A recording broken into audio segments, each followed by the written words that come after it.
আসসালামু আলাইকুম। আশা করি সবাই ভালো আছেন। চলুন দেখে নিই আজকের নিউজ। হাসপাতালে হেঁটে বেড়াচ্ছেন ফুলের মালা পরিহিত মৃত ব্যক্তি।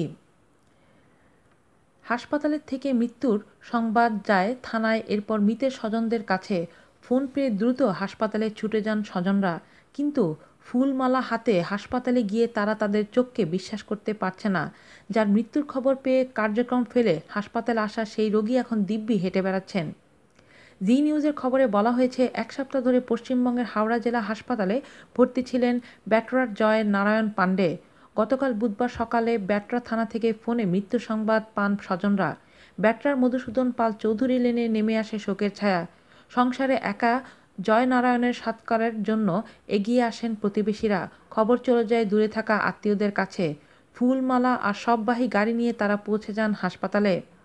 শোকগ্রস্ত মানুষগুলো যখন সেখানে অপেক্ষা করছিল, বড় চমক, মৃত্যু সংবাদ ভুল, দিব্যি বেঁচে আছেন জয়নারায়ণ।